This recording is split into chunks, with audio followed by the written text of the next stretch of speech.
मेरे साथ इस समय मौजूद हैं अनीता नागर सिंह चौहान, लोकसभा रतलाम के लिए बीजेपी की उम्मीदवार हैं।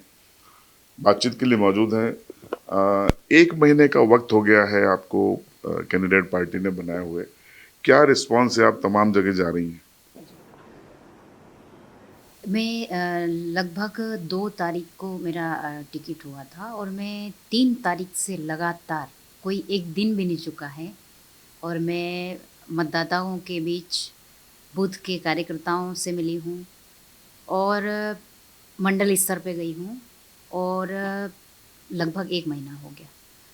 मुझे आज तक ये लग रहा है कि जनता भारतीय जनता पार्टी की जन कल्याणकारी योजनाओं को देखते हुए आदरणीय नरेंद्र मोदी जी ने हर वर्ग के लिए जिस प्रकार से काम किया और वो आगे बढ़ा रहे हैं देश को, उनको देखते हुए मतदाता तैयार है भारतीय जनता पार्टी को वोट करने के लिए, कमल के फूल को वोट करने के लिए।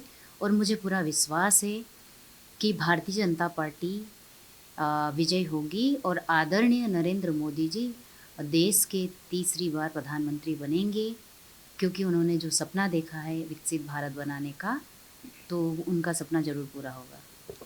लेकिन कांग्रेस कास्ट पॉलिटिक्स खेलती नजर आ रही है। थानला में एक बयान आया था वीर सिंह भूरिया का, इस पे आपका क्या कहना है? जो भी लोग बोल रहे हैं, इस प्रकार की बातें कर रहे हैं, उनको ऐसा नहीं बोलना चाहिए, क्योंकि इस अलीराजपुर ज़िले में नहीं, झाबुआ में नहीं, रतलाम में यहाँ सभी प्रकार की जातियों का छोटी-छोटी जातियाँ निवास करती है। और इस प्रकार की बयानबाज़ी और भाषणबाज़ी की उन्होंने, तो इन्होंने इस प्रकार से हिंसात्मक बातें जो कही, एक प्रकार से समाज को तोड़ने की बात कही और ये चाहते हैं कि मतदाता भ्रमित हो, लेकिन आज का जो मतदाता है वो जागरूक है। हर समय उनके पास मोबाइल होता है। आज हम क्या बात कर रहे हैं वो तुरंत उनके पास पहुँचता है। तो मतदाता जागरूक है और उनकी बातों में बन नहीं आते, जबकि वो पहले के समय में जब इनकी सरकारें हुआ करती थी 2003 के पहले, तब ये ऐसा बोलते थे कि न जात का न पात का और कुछ का हाथ पंजे पे वोट डले या इस प्रकार से कुछ था। पूरा मुझे नहीं पता, इनका लेकिन इस नारा प्रकार था, न जात पे न पात पे मोहर लगेगी हाथ जी, पे। जी, जी, वही था। तो उस प्रकार पहले तो ये इस प्रकार से बोलते थे और आज क्या हुआ इनको कि ये जाति की बात सामने लानी पड़ रही। एक प्रकार से ये इनकी बौखलाहट है कि ये चुनाव हार रहे हैं, प्रदेश में हार रहे हैं, देश में हार रहे हैं और बौखलाहट है एक प्रकार से, वो मतदाता जानता है और आने वाली 13 मई को मतदाता कमल के फूल को वोट करेगा, भारी वोट करेगा और भारतीय जनता पार्टी विजयी होगी। कल रतलाम में और 2 बयान सामने आए हैं। कांतिलाल जी ने कहा है कि ये उनका अंतिम चुनाव है, इसलिए उनको जिताया जाए। और दूसरा, विक्रांत भूरिया ने आपके परिवार पे गुंडागर्दी करने का आरोप लगाया है, 10 हत्याएं की, ये आरोप भी लगाया है। रही बात गुंडागिर्दी की, तो अगर इस प्रकार का रहता जीवन, तो जनता 5वीं बार चुनाव नहीं जिताती नागर सिंह जी चौहान को और मुझे दूसरी बार जिला पंचायत के अध्यक्ष नहीं चुनती। और रही बात जो कांग्रेस के प्रत्याशी हैं, वो कह रहे हैं कि मेरा आखिरी चुनाव है। तो जब वो संसद में गए, केंद्र के मंत्री रहे, प्रदेश के मंत्री रहे, तो इस प्रकार से लोगों को संतुष्ट क्यों नहीं कर पाए?